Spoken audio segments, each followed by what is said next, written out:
Hello and welcome to episode 22. I had to check that brain fart. I was like, is it 21, 22? It's confusing 22? this time of year. No. Happy New Year, because this should be dropping for you on New Year's Day. So you should be Yes, really Happy New Year. hungover. And we're assuming, Kelly, you're not listening in the shower today. But who knows? Maybe you're just stuck in the routine. It's just the two of us this week. Mallory is not here. She is in the Middle East negotiating a peace deal between Dolce & Gabbana and Armani. Not the peace deal we wanted, but it's still one that the flaming Cheeto can claim he's negotiated another peace deal between two warring factions. I'm Matt. And I'm Luch. And this week we are going to regale you with some stories from our time at Blockbuster. Hence, Luch is in uniform. Yep. We'll talk about that in a little bit. But yes, and we're going to talk about the Doomsday trailer, Avengers Doomsday, the first of supposed or apparent 3 trailers is dropped. I think it's 4. Actually. Yeah, 4 is what their plan is to drop from the 17 different websites that are reporting on it right now. They're going to be dropping 4 teaser trailers. And Spider-Man, of course. There's a rumor that there's the elite Spider-Man out there, although I've watched about 7 different versions of something, some with a very English Tom Holland, and it's like, there we go. I tell you what, let's just dive in. Let's just go for it. Yeah. Let's just do what we do. The Doomsday trailer dropped. While we're talking about Tom Holland and the Spider-Man trailer, I've not seen the official version of that, but 3 hours before we came on here tonight, they've officially, on the Marvel official channel, they dropped Captain America Doomsday trailer.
Well, that's the thing, though. So I would wager it's not Captain America. Well, you're right. It would be the Steve Rogers.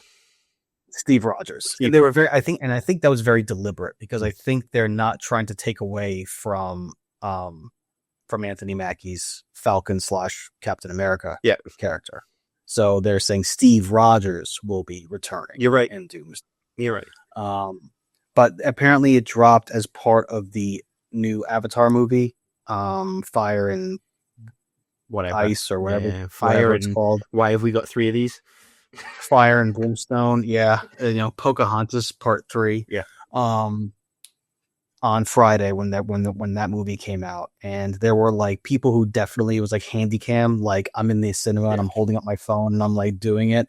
And then, like you said, today they officially dropped it on their official Marvel page, their Marvel Instagram and Facebook and Twitters and all that. So before we get into that, you said you think there's 4. So I know we've got the Steve Rogers one. I know we've got a Thor one is one that people have talked about and described. Mm-hmm. And a Doctor Doom one. Yeah. So those are like the 3. What I've read is classifying it as like the teaser trailers, where it's like character specific, and the 4th one is I believe, again, what I've read on the 17 different websites that I stalk, is that will be released in the Spider-Man movie. Okay. In July, and that will be the actual full trailer. Okay. Of like where you're going to get a clip of, You're going to see something. Probably Something of you're going to see something. Yeah. Yeah, you're going to see something. So it's, from my understanding, it's 3 character specific. It's Steve Rogers, Thor, Doctor Doom, and then the 4th trailer that they're going to be releasing is going to be like a full 90-second trailer of. Okay. And you think that they'll wait until July for that? I think we could see that first week of February. I mean, we could. I mean, that would be, but yeah, at that point, you're 10 months away. I mean, December 18th, 2026 is when Doomsday drops. I think we could see a 60-second trailer for Super Bowl.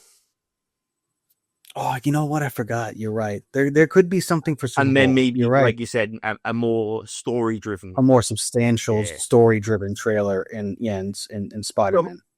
So, what we think we've seen, as we said, there's Doom, Thor, and we've definitely seen the Captain America one.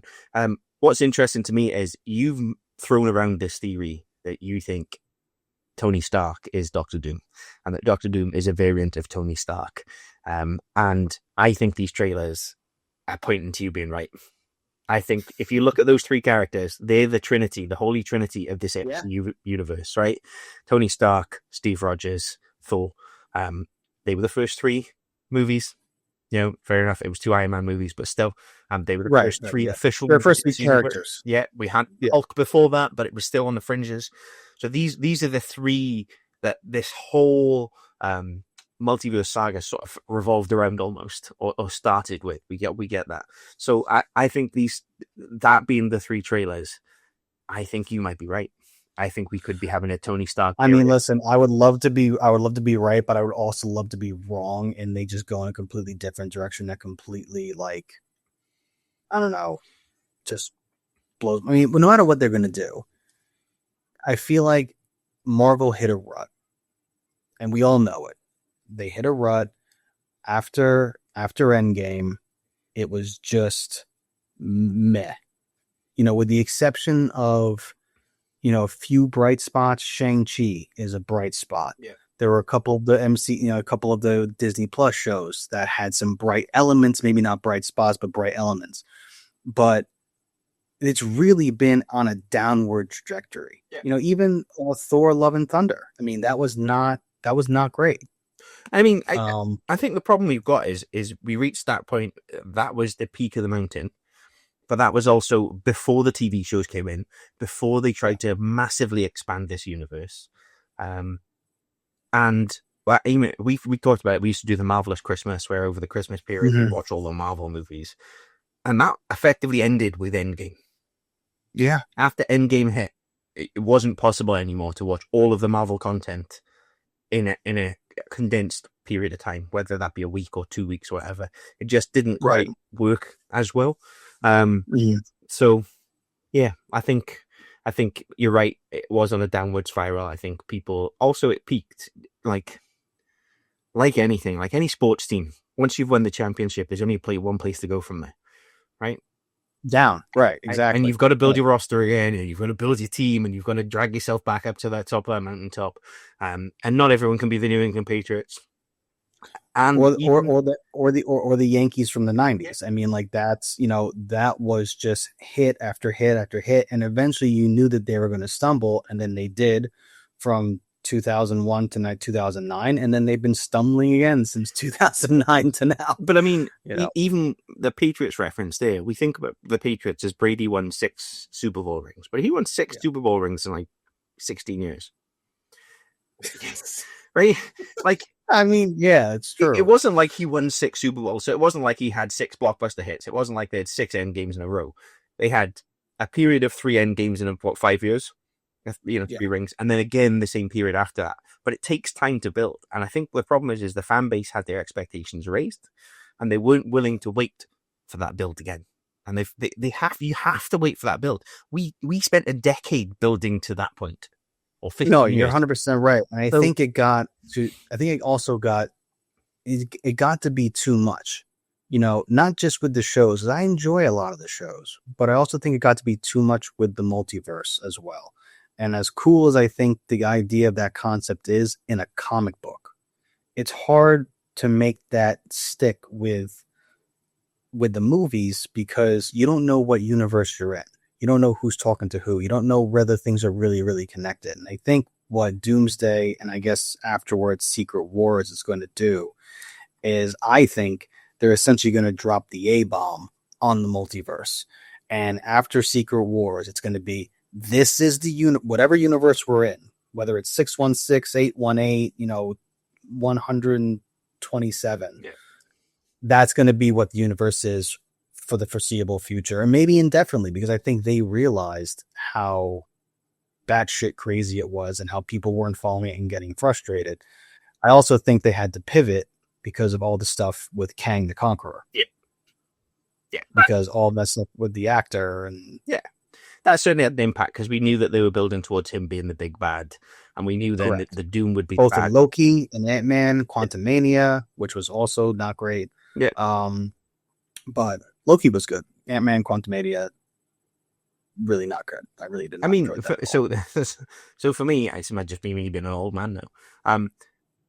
Ant-Man, Quantumania, Guardians of the Galaxy 3, there was something else, it might have been the Marvels, all lulled at the exact same point in the movie. The big action sequence. It got to the big action sequence, and I just sort of zoned out. I couldn't tell you what happened in those action sequences. I can't either. Like, there's no distinguishable moment. There's no great point that stood out to me. There wasn't anything like that. So, yeah, you can't like pull out a scene or a moment in those climatic fight scenes. Like, you can pull out this scene from your head of Cap calling Mjolnir and catching it, and then the camera pans, and then Thor's just like, I knew it. And there's moments like that in all of those movies. When even Winter Soldier, when Bucky catches the shield after Captain America throws it at him, he just catches it with his metal arm. Like, those are like moments where it's like, and that wasn't even like the big fight scene. That was just like when he first realized. At that point, I didn't think he knew it was Bucky. And I mean, you can go right the way back to Thor, the moment where he stands at the top of the street, and the name escapes me now, but it's the Destroyer. Is it the Destroyer? The Destroyer, yeah. It comes and he stands at the top of the street, and he's beaten, and he's been beaten down, and he just stands there. Those moments, there wasn't any of those moments in those later films. None that stood out in that same way. And that is sort of, I think you're right, how it lost its way. You made the comment about the comic book fans and readers of the comic books and stuff, but they have the same issue. There's people out there that will only read stuff if it's from the Ultimate Universe, or not only read, but they preferred is the Ultimate Universe, which we know was based on actors. It was, Mark Miller saying, if I could cast it right now, so there's a reason that Captain America looks like Matt Damon and Nick Fury was Samuel L. Jackson, because until that point, Nick Fury is white. Yeah. David Hasselhoff played Nick Fury all the way back. That's right, he did. Oh my God, he did. Wow. So I mean, but I even think comic book people are like that too, even when it comes to artwork. Yeah. Like, that's how I am. Like, before I pick up a book, like, I'll look and flip through and see if I like the art, or if I can handle it, and I will choose a book sometimes just based upon if I like the artist or not. Yeah. I may not even know the artist's name, but if I look at a few panels, I'm like, oh, okay, you know what? This isn't so bad. I'll... and that is the way. That is what comic books have always done. And, there's a reason why they have the most famous artists do covers and not necessarily do the art in it. It's to draw you in. It's that look. So heading back to the trailer, what we see is pretty much non-revelatory, other than the fact that it's Steve Rogers and he's holding a baby. Yeah, I mean, he's holding a baby. It's clearly it's clearly at least 9 months after he returns the stones. At least. Let's give him a little bit more time. Let's say it's a minimum of a year after he's returned the stones. He's still holding on to his Captain America-ism. He's still his helmet for his motorcycle still has the red, white, and blue. Mm-hmm. He's clearly shown to be, looking at, and I don't know if we want to say admiring. That's probably weird to be admiring your old uniform, but admiring his uniform and putting it in storage and tucking it away. My only thought that came from it, because I had a distinct feeling that Evans was going to be coming back. Mm-hmm. You brought back RDJ. You still have Hemsworth. Like, the only person at this point that they haven't commented on bringing back is Clark Gregg as Coulson. Yeah. But who knows? He might make it. For all we know, he might make it. We That should would be put a SHIELD team in this somewhere. You have to have a SHIELD team in there. I mean, like if not in Doomsday, in Secret Wars, because people still love that. People still love that stuff. But my only question is how he gets pulled in. And I've seen a couple of different ways that Cap comes back, because technically he started a whole new timeline. I mean, where he's living right now, there are two Steve Rogers. One's still frozen in Antarctica or whatever, or the North Pole, wherever the hell he is, and the other is obviously living out his life with Peggy Carter. And would know this better than me. I just wonder if he's taken up his like alternate mythos. Like when he's not Captain America, he's this other kind of like freedom fighter person. I forget what the name of it is. I mean, he's like the Rogue or something like that. It's like so that it was hinted at in it must be an Endgame where he was bearded and he was out there. Hang on, I'm just googling it now, but I think and he goes Steve Rogers. There was Nomad. Like it's not. That's it, the Nomad. I knew. Yeah, I went with Rogue. I don't know why I remember. Yes, the Nomad. I wonder if he's operating as the Nomad. I wonder if he's working with the government as Steve Rogers. As who knows? In what I can only think to be, he's somewhere in the mid 50s, like 1950s. Yeah.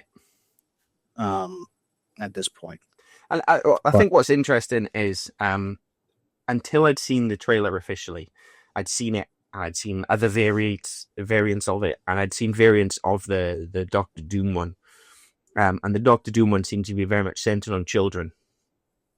Mm-hmm. And I didn't give it any weight, I'll be honest. The Doctor Doom, we talked about it in our chat. AI these days, you're never sure what's what. And unless it's on the Marvel page, I'm not looking at it. Yeah, the Doom stuff. But there's one where Doom walks up those steps. Yes, I saw that. I did see that one. Now could that be it? Well, maybe that one's real as well. You know what I mean? Like, and you have that element of it where you think, so is that how Steve Rogers gets dragged into it? Is Doom playing a game where he knows that he can take their kids and drag them into it? Because there's a whole thing. Or if you think about it, Franklin Rogers. If you got, I mean, I just wonder if they're actually going to have, because correct me if I'm wrong, isn't Captain America has a daughter in some variations of the comic books at some point. Isn't she called the American Dream? So now we are outside of the realms of what I know. So okay. Hang on. We'll look. I was currently Googling Thor Love and Thunder because obviously he's got a daughter in it. Well, yeah, he does, right. And the rumor is real daughter in real life, but also adopted daughter. The rumor is that that's going to be part of the storyline for that one, because there's a part where he's sitting on the bed talking to her. So is that what we're going to get? Yeah. So there, what I've been able to find out is that in various iterations of Captain America, he has either one or two daughters. There you go, Sharon and Ellie. And Sharon is the daughter of Steve Rogers and Peggy Carter, and takes up the Captain America mantle with Stark Tech in Marvel Future Fight. But she's also been known as the American Dream. There you go. Yeah. So is the kids going to be the angle? That is, is he going to drag these people into it by taking their kids? And I wonder if that's how we get Dr. Xavier. Maybe. Does Professor X say, I have a place where I can hide them, I can teach them, and I can protect them, and that's how we get Xavier's school for the school for gifted youngsters. I'm just throwing spaghetti, man, and seeing what sticks. Like and that's the fun part about this, though. Yeah, it is. You're right. It's the speculation. It's the where can they go? What can they do?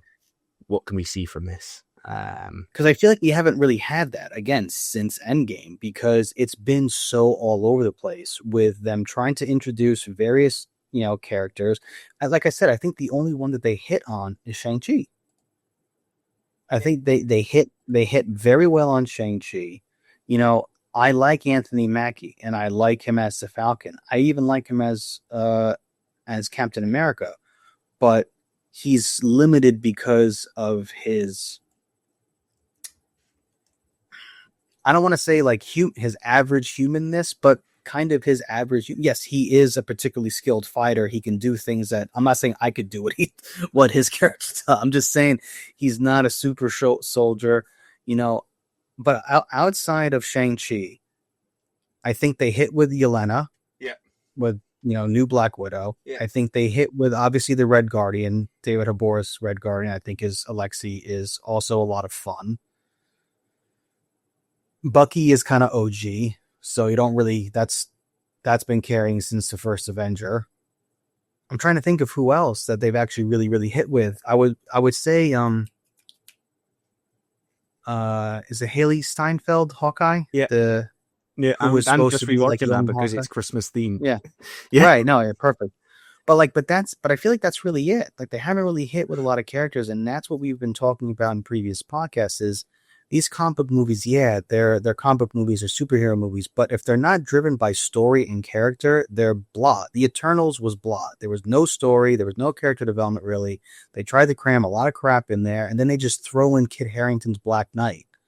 And Blade. Super random. And Blade also just random. Voice only. Like yeah. just so random. No, you're right. I mean, I thought Moon Knight as a TV show made sense. Introduce a character, gives you a longer term to play, and it doesn't have to be a big blockbuster that if it doesn't work, it doesn't work. Eternals, yeah, you're right, wasn't great.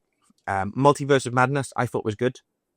I enjoyed Multiverse of Madness. I was not. Yeah, see, my issue with that is it wasn't a Doctor Strange movie. I'm sorry, it wasn't. It was a Wanda Maximoff movie. It should have been like it should have been instead of like Batman v Superman, it should have been Doctor Strange versus the Scarlet Witch. Yeah.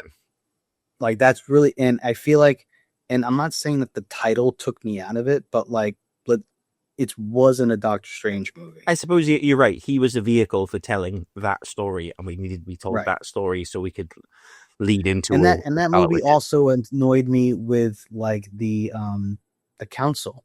Yeah. You finally get John Krasinski as Reed Richards. You get Patrick Stewart back as Dr. Xavier. You get What's-Her-Face back as Captain Britain. You get Black Bolt. And then you just like, boom. Let's just kill them in 3 seconds. Yeah. You have two of the smartest people in the world in Dr. X and Reed Richards. If you think that was disappointing, wait until we get to Doomsday. I mean, we've got so many characters being crammed into this. It has to be the way that things are going to end for some of them. Yeah, that's probably true. Because, I mean, at this point, we must be at about 100 characters, right? Across the MCU introduced, right? So we're talking that the movie is going to be, let's say, 2 hours and 20 minutes. So 140 minutes. I mean, some characters might not even have a line. Yeah. It's that's where the toughness comes in. It's tying these things together. And I think maybe that's where we didn't give enough credit to the first iteration of these MCU movies, who the first thing was, is how well they managed to piece together these team-up movies. No, I mean, they did a great job, but I think to your point, you're talking about 5 or 6 characters. I mean, the first Avengers movie is 6 people. Yeah. I mean, and then plus, if you want to throw in, Nick Fury, but it's really about those 6. Mm-hmm. And for half the movie, they're not even in the same room. Yeah. It's really only until the last 20 minutes of the movie where you actually get Hulk, Cap, Iron Man, get the Hawkeye, Avengers, all actually. That's when they do their Joss Whedon, camera pan moment of circling around right outside Grand Central. Rewatching Hawkeye, the MCU show, the Disney Plus show, is the scene where he goes up to the plaque. They've got a plaque there. Oh yes, Yes. Yep. which talks That's a about great. them. That's a great. But Yeah. I mean, I think it's almost where Guardians of the Galaxy went off the rails too, was there was too many characters. He was trying to bring in too many different little things and little nods and Yeah, little Yondu, all the Ravagers and everything else. Yeah, I mean, So, I mean, what we've seen in the trailer so far is we know Steve Rogers is back, right? And we know that he's got a child. He's still got his suit, and he seems to be living a happy. presumably he still has a shield because No, because he remember. Well, yeah, you're right. He will still have the shield because presumably he would still have his. He passes on when he's an old man. Yeah. But that's even if it's the same timeline.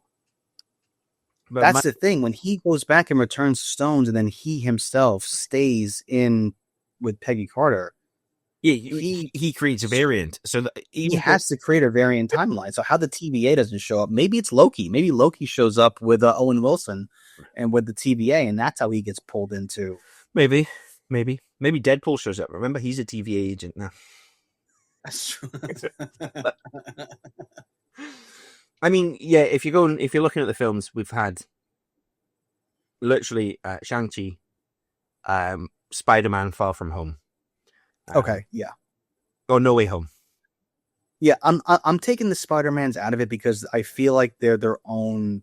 They're involved, but they're their own thing. So I think all three Spider-Men have had different variations of brilliance. Obviously, with No Way Home. I was going to say we're split on Multiverse of Madness. I enjoyed it. I wasn't really a big fan of it. And then after that, we've got Love and Thunder, Guardians of the Galaxy 3, Ant-Man Quantumania, The Marvels, Brave New World, Thunderbolts. So I think the Thunderbolts was a success there. I mean, I think out of all of those, my favorite is the Thunderbolts. Yeah, hands down. Yeah, I was rewatching the Hawkeye show, and she's brilliant in that. The scene between her and Haley Steinfeld, where she shows up and they just have a conversation over mac and cheese, is so. Yeah, and I did like throwing like canned tomatoes at each other or something like that. She puts in canned tomatoes. She's like, hello. It's so great, so good. Yeah, I didn't think the Marvels was like. I don't think the films were as bad as people made out. But I mean, Quantumania was bang average. Guardians of the Galaxy 3 for me was bang average. Like I said, I think I give all of those movies like a 5, with the exception of I think Quantumania, which I would probably give like a 4 because I had really high hopes because I enjoyed the first two, and I just feel like, you know how Love and Thunder just went like too funny, too much for the joke. Yeah. Ant-Man did the polar opposite and went in the completely opposite direction. It didn't follow its path. It completely veered off to be uber serious, and that's just not what you wanted from that movie. I think to your point there, you're right in that No Way Home was about getting Spider-Man to a certain point. Multiverse of Madness was about getting Strange and Wanda to a certain point. Thor: Love and Thunder was about getting him to a certain point. It's no longer about the character going on a journey within the film and developing. It's about the character getting from point A to point B.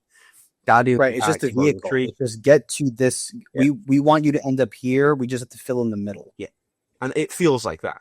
All of those films feel exactly like that. Like it's just except for Shang-Chi. Except for Shang-Chi, you feel that journey of him realizing who he was born to be, essentially. Yeah, and it had the right balance of comedy and action. And exactly, it had a perfect balance. It wasn't so that scene. Maybe the problem is all of those films are. So Spider-Man is a Spider-Man movie. Doctor Strange is a magic in the MCU movie. We'll disagree on who it's about, but Thor is a Thor movie. Guardians is a Guardian movie. Ant-Man's an Ant-Man movie. Shang-Chi was an origin story. It was, yeah. So it was an origin story. It wasn't about that character. I mean, because I'm not going to pretend to know a hell of a lot about Shang-Chi before finding out about Simu Liu that they were making the movie. And then I'm like, oh, okay. Like, let me read a little bit about this character because I had no idea really what they were about. And I was like, oh, this is pretty badass. Like, this is like essentially like magical kung fu. Like, this is like the irony is basically him and Iron Fist. They're the same. Plain character. Right, to the point where I thought they came from the same place, which we talked about that when Mal was watching Iron Fist, that like maybe Shang-Chi's mom actually came from Kunlun. Yeah.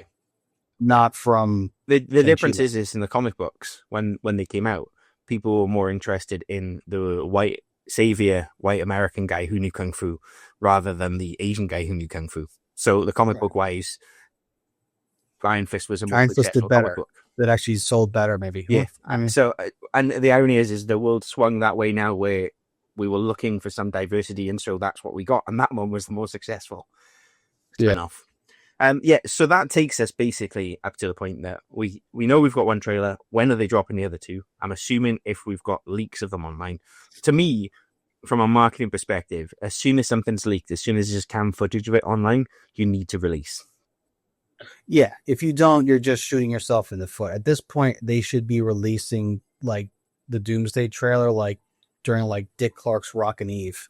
On New Year's Eve at this point, and then maybe you do something. At least Thor, the Thor one and the Doom one. I mean, you just give us those. You make it official, But then maybe that's what they do over the next 3 days. Or maybe today we get that, tomorrow we get Thor, and then Christmas Day we get Doom. Because that's the one we all want to see. That's not right. That's the one that's going to feel a little bit different for everybody. So, okay. I mean, yeah, I'm with you. Let's hope. I guess maybe by the time this podcast airs, we'll know if the trailers have been released or not. We will. You're right. You're right. By the time we enter 2026, we'll know the answer to those questions. Yes. Yeah. Stay tuned. Okay. So without Mallory, we thought it'd be quite fun to have a chat about our time at Blockbuster. For those that don't know, Luch and I lived together in Liverpool while we were students. And we had the amazing house, the castle. And during our time there, I managed to get a job in Blockbuster. And after 2 attempts, Luch also managed to get a job in Blockbuster. Well, okay, I wouldn't say 2 attempts, because I did get one my first year living over there. I was just for seasonal help. You were. And then I was no longer needed after that season. And then... Because you were a grumpy shit. Yeah. I get it. So the seasonal... They didn't want me doing anything. They just wanted me putting boxes away. Yeah, I was the seasonal help Luch was hired for at the time. It was this season. It was the festive period. It was, And he was hired. And the way that they'd hired these temporary staff was basically they weren't supposed to be behind the tills. They were on the shop floor to help people. They were organizing. They were tidying. They were effectively doing the shop floor maintenance side of stuff, which is boring and the best of times. Yes. And so when Luch wasn't on shift... I already had a boring job at the library where I was also stacking books and putting... It was the same thing. When you weren't on shift with myself or Alex, you were pretty much not behind the till. But when you were on shift with us, you were just an equal member of the team. Exactly. So yes, when those seasonal work ended, Luch wasn't kept on. But you returned. You came back. There was a sequel. Yes. Luch, Blockbuster, the sequel, my triumphant return. And then that lasted for the next almost 3 years. Yeah. Good times. It was. Honest, I think we both talked about it. We both have, big boy adult jobs now, mortgages and, pensions and insurance and everything else. But that was by far the best job I ever had. I mean, I loved our time at camp. Yeah. Nothing will take that away from either one of us. But when it comes to like your standard kind of run-of-the-mill job, getting to talk film, pretty much doing what we're doing here, film, movies, games. I always said shows. While I worked there, I always made the joke. I was like, if somebody told me I had to watch 10 films a week, I'd tell them where to stick it. I was like, Blockbuster told me, or if somebody told me I had to watch 6 films a week, I'd tell them where to stick it. Blockbuster tells me I've got 10 free rent. I'm watching 10. Yeah, and in our house, when we were all working there, we had 30. We did between the 3 of us. Yeah, although only 2 of us actually ever watched new stuff. That's true, because Alex only watched stuff that came out like 30 years ago. It's very much a classic. So come on, what some of your favorite times, some of your favorite customers, some of your favorite moments while working at Blockbuster? I think I can't pick one particular moment with a like with a customer. But obviously for our listening and watching, or for our audience, I am not British. As you can very much tell, I'm from New York, born and bred. But living over in the UK, I did pick up a bit of a twang. So I definitely had this very strange New York / Scouse accent, which probably annoyed a lot of people. But I would have to turn on the Scouse because I kept the question I always got asked, "Hey mate, what you doing here?" Like what? Like why am I, an American guy, working at a Blockbuster in Liverpool? I'd have just created some weird backstory. I'd been like, well, actually, I'm the CEO's son, and he thought it was really important for me to get to understand the business and learn how it works. Yeah, right. And it wouldn't be any better, starting in local. I would have been, that would have been way more clever. But instead, I just developed with listening to various people that we lived with, whether it was Alex, whether it was Haley, whether it was Rob, and Matt, and some of our other friends. And it's slowly but surely I started to pick up how to do the Scouse accent reasonably well. Yeah. I wouldn't say, definitely not an expert. It definitely did not sound like I'd been born and bred there, but it got to the point where if I could just tell that someone was going to want to engage me in conversation, I would just kind of turn it on a little bit. And just so I wouldn't have to have that awkward interaction of like, well, I'm here studying for school and this, I got offered a job here and I figured, oh, great, Blockies, but there was definitely some interesting interactions, but I think I know your favorite one, or one of your favorite ones. Go on. So I think we were like the famous Blockbuster. There was more than one Blockbuster in Liverpool, but I think for whatever reason, we were the preferred Blockbuster. We were definitely the bigger one. We were the bigger one. That definitely helped. Yeah, we were definitely bigger than Edge Lane. Yeah.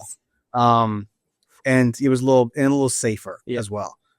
But I think when Dirk Cout, I served Dirk on numerous occasions. He was always a gentleman, and as a Liverpool fan, it was always a pleasure to serve him.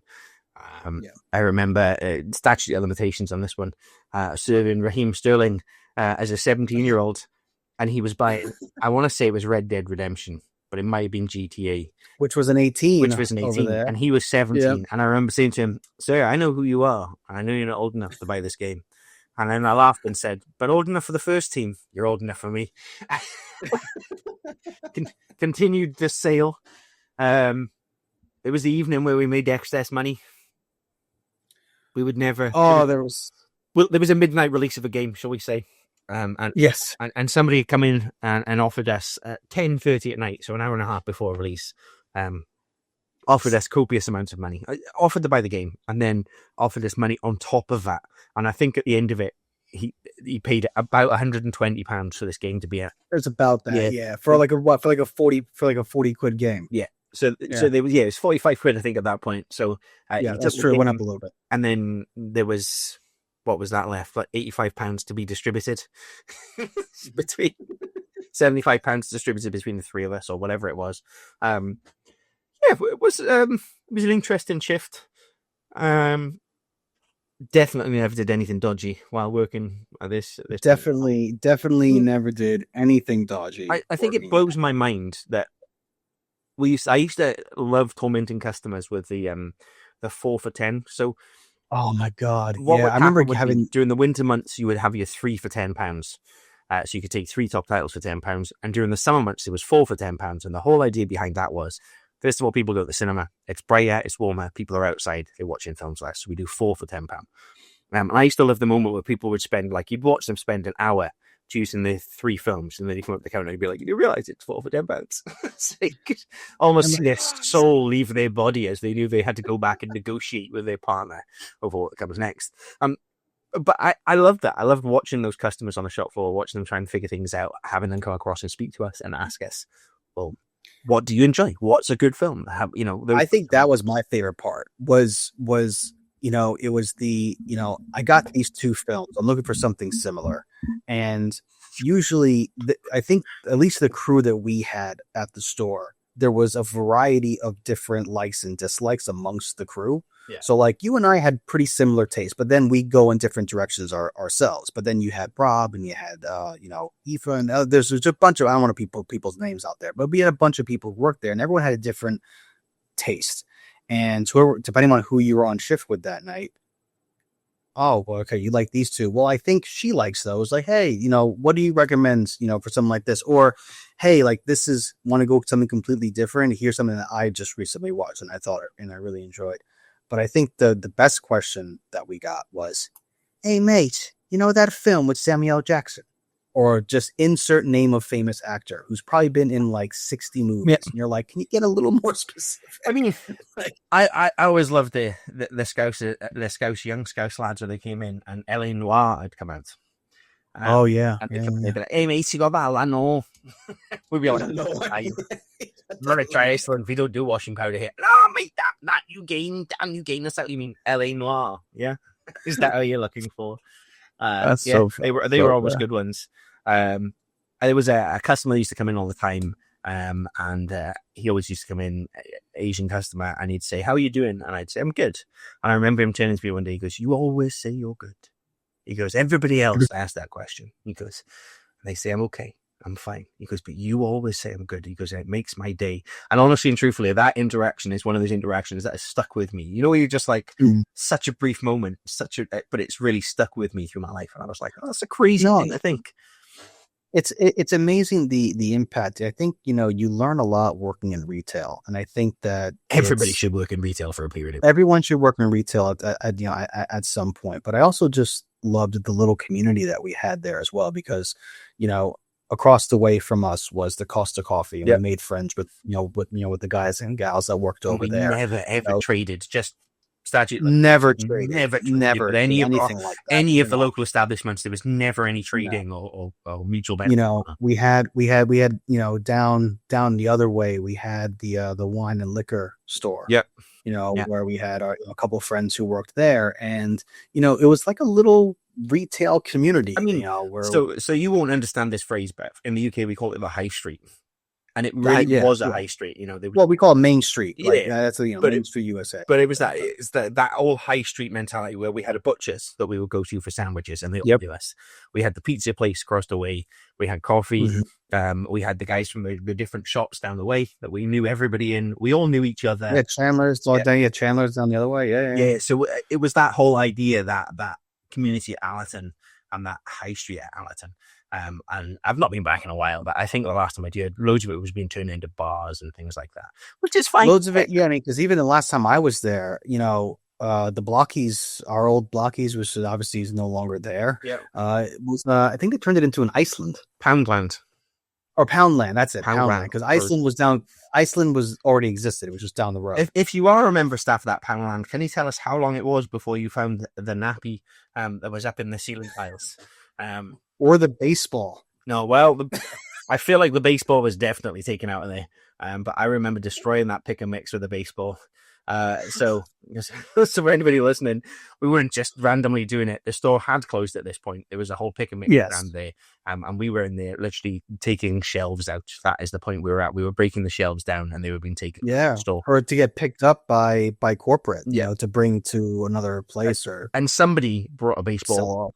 I'm assuming it was one of us. I couldn't tell you who it was. I'm assuming it was one of us. Oh, no. Based on my knowledge of baseball and you playing baseball, it must have been one of us. And the baseball started getting thrown around, and there was all sorts of chaos. Oh my god, it was. But I have to say, it was a blast.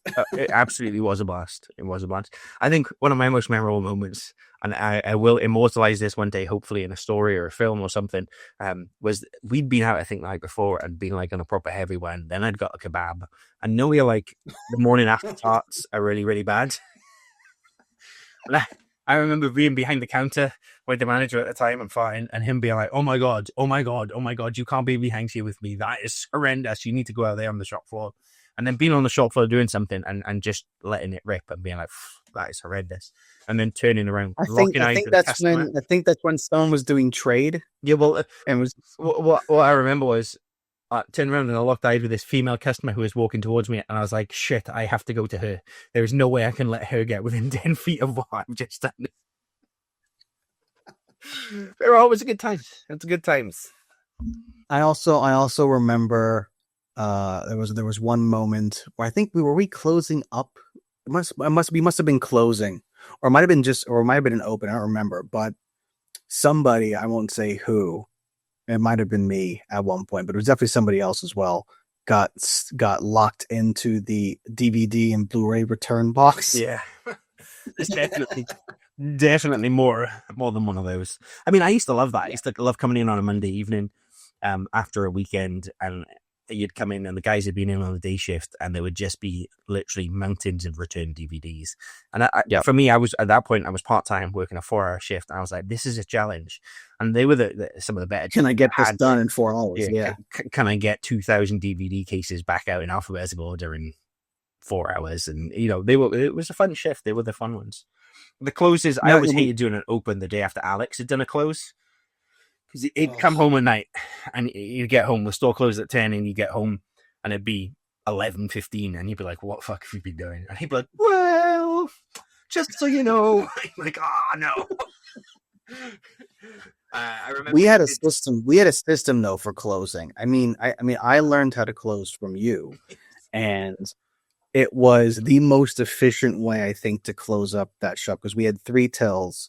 And one of them we didn't use unless it was like super busy, like a Friday or Saturday. We basically operate on the 2 tills, and what we would do is we would take one of them off at like 9:30, get that counted and cleared away, and then we would put that back into service at that point and take the other one off. So we knew that if there was an error, it only happened in that last half hour, and it meant exactly so quick at getting out of that shop. I think I tried to beat your record, because I want to say there was one shift, I think it was you, me, and it might have been John, tall skinny John, because there were 2 Johns that worked for us, and I think and I feel like we closed the shop at 10 o'clock, and I think we were out by like 10:07. It was like the most incredible things. I think I took off a till, and then you took off one, and we had a road. John was on the door ushering people out, and I never beat it. I think the closest I got was maybe like 12 after 10 or something like that. I think I did it in like 12 minutes, which I still think beat most people. Like I know it beat Alex. I mean, I had some great memories in there. I remember being on the shop floor and listening to a drug dealer talk about how he'd sold all the pills and he needed 1,000 more because the students were back. Loud, like he was having a conversation with anybody, as loud as he wanted on his phone, customers all around him and stuff. And you're like, you're not worried that any of these are police officers? Like the chances of that. And then there was the chocolate bar. The one where the customer threw the chocolate bar at me. The £1 cost, not weight. It's 100-gram dairy milk bar. Dairy milk, yeah. Thrown at me because I was being nice to other customers and it was antagonizing him. But the highlight of that whole thing was when Naps was holding me back because I wanted to go across the counter, and then he said, "Yeah, Rack's the boy." Yeah. And the roles quickly reversed as Naps is trying to get across the counter at him. And you're holding him back. Yeah. And then he literally walked outside. A customer had flagged a police officer who'd been walking past, and the guy walked outside straight into a police officer who kindly informed him that his membership was torn up and he wasn't allowed to rent here anymore. To quote one of my heroes. I mean, there are so many. I mean, listen, we could probably go on for days and days. I'm looking. I've got lists here. Yeah, I'm trying to think of like any like specific moments. I think you're right. Like having Sunday morning opens. Yeah, Sunday morning where opens. we'd stop in at the tavern. That's right. Yeah, Sunday we stop in and get an American breakfast. The tavern opened at 10. We could stop in and get an American breakfast, which was an English breakfast with pancakes on the side. With a pancake, yeah, exactly. Yeah, it's really just and it's just really just a full English with a with a flapjack on the side, with some syrup. I remember a customer coming in and saying he was complaining. I rented. It was Wanted, Angelina Jolie, James McAvoy film. I rented this film for my daughter's friends for the weekend, and it blah blah blah blah blah blah blah. He starts complaining and shouting, and it's one of those things where you're like, I'm just working behind a counter. The same reason everybody should work in retail. I'm just standing in front of you, mate. Like, I get paid minimum wage or just above. Like, it ain't my problem. I can't fix it, sort of thing. Anyway, he's ranting at me, and he's like, I didn't even get to see the end of the film. And I go, oh, that's really cool, because what she does is Angelina Jolie stands there and she shoots, but you know how they curve in the bullets, and she curves it in a full circle. It takes everybody out, including herself, but leaves James McAvoy alive. The guy's just like, I was like, well, now you know the end of the film. Oh, customers are dickheads. Yeah. Or I think what was our favorite town that we used to send stuff to? Clitheroe. No, there's another one. Scunthorpe. Scott said Scunthorpe. Yeah. We'd refer to customers as Scunthorpes. I'm going to leave it to you to figure out why. Yeah. Those customers. Oh my god, the notes that we used to leave on customers' accounts. Oh my god, so many notes. Yeah. So many notes. You just open it and it'd be flashing at you like, this guy is a prick. Yeah. I think it's only we could see it. Yeah. So they probably could have seen it if they'd asked to see it. But they probably nobody cared. You know what? We didn't think about that. We did not think about we that. didn't care. We didn't care at that point. The good old days. If I did win the lottery, I would reopen a Blockbuster. I've said that. You know, I've literally said, I've even said it to Steph not long ago. I'm like, Max and I talk about it all the time. Like, if we won the lottery, that's what I would do. Yeah. I would just want to just open up, because I feel like now in 2025, soon to be 2026, I feel like it could be successful depending upon where you put it. Nostalgia wise, absolutely, it would be successful. I think people would go for the nostalgia. Yeah. I mean, Blockbuster's biggest issue was you'd go on a Friday night or whatever night you went, and you'd be like, we need to get a film to watch tonight. And you'd lose an hour of your night trying to figure out what film you were going to watch that night. And then you still do that, but now you're doing it on your home, on your couch. Exactly that. Like, it still happens. You spend the first 20 minutes to figuring out whether you're going to go to Prime, Netflix, Disney Plus. Where are we even going to start our search tonight? Like, it becomes that game. Whereas at least when you were at a Blockbuster, you knew. And then you had the back wall, which was alphabetical, and it was the newest releases. There was we had the exclusives wall there for a bit, that exclusives bay, which was always funny. I'll always remember Bruce Willis was in some random sci-fi film that came out, and it was a Blockbuster exclusive. And the way the exclusives worked, the tickers had to go in the top right-hand corner to say they were an exclusive. And top left. And the way that DVD box was designed, Bruce Willis's face was there. So we had 250 copies of it with exclusive stickers. His agent walked into, or his publicist from UK publicist walked into a Blockbuster down south and was like, these stickers have to be moved immediately. And I remember getting that email through, and it was just like, all of those stickers had was that Looper? No, it was after that. It was, I want to say it was a film that began with an S. But it did tickle me. That tickled me no end. Having to go and move through. I'm with that beam, definitely. But I think for those in our audience who are listening or watching us in the States, you're probably thinking like, you guys are working at Blockbuster. We're like, yeah, because Blockbuster in the UK and Blockbuster US, although the same company, were actually two separate entities financially. And what the UK Blockbuster did, which the US didn't, is the US, from my understanding, and Max, you probably know about this and not more about this than I do, focused their profit margin was based almost entirely on the rentals. Yeah. It was probably like 80% rental revenue and 20% like retail, games, consoles. Whereas the UK, it was a little bit more evenly distributed, from my understanding. Yeah. It's like more like 40-60, like 40% retail and 60%. Blockbuster in the UK quickly got in on the second-hand to trade-in stuff as well. So yes. A lot of our business was trade-in, and especially which helped us in a variety of ways. I don't know what you mean. I never, ever, ever swapped a being able to offer for the friend. Being able to offer a discounted copy to our customers. Yeah, because I was going to say, I don't know how many of the ones behind me, but none of those because they're Blu-rays. Actually, I'm looking. There's the Star Wars box set there. Right. Yeah. There. Yep. That was a Blockbuster purchase, and what happened there was they brought out the Blu-ray, the Star Wars 6 films on Blu-ray, And I was trying to track it down. And of all the places I managed to track it down from, it was Bridgend, where one of my best friends from childhood, whose mum had, my very first job was in a video shop that her mum owned. She was running a Blockbuster down there, and we managed to do a trade-off. I literally picked up the phone and I was like, "You've got Star Wars?" She's like, "Yes." And I was like, "Has anybody bought it?" She's like, "No." I was like, "Is it reserved?" She's like, "No." I was like, "Can I trade it, please? Send it now." Did pay for that one, fully legit. Yep. But there's definitely one or two up there. Avatar. I've got Lord of the Rings. There's no way I paid for Lord of the Rings. Definitely got Lord of the Rings no way somewhere. That was definitely like £1.20 trade-in. I wouldn't have paid more than £1.20 for Lord of the Rings. Oh, you know what? We'll have that conversation one day. Yes, we will. Yes, we will. It's too late. It's too late to have it today. We'll have it one day. Far too late. It is. And on that note, then, we shall call it quits for today. It's been a pleasure. Hopefully, Mallory has managed to negotiate some peace between Dolce and Gabbana and Armani in the Middle East. I mean, if she hasn't, could she at least, maybe hook us up with a nice shirt? That'd be cool. Yeah, it would be cool if we could get that size medium. Yeah, size medium, tailored. Thank you. There you go. And a happy New Year to all of our listeners. Yes. I hope 2026 brings you everything that you want. And please help us reach our goal, which is 10,000 weekly downloads by the end of 2026. That'd be quite nice. So please share. That would be fantastic. Yeah. Yeah. With anybody you think might like it.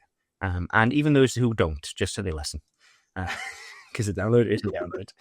Please like and subscribe wherever you listen. And thank you very much for being with us through 2025 and into 2026. It's goodbye from me. And it's goodbye from me.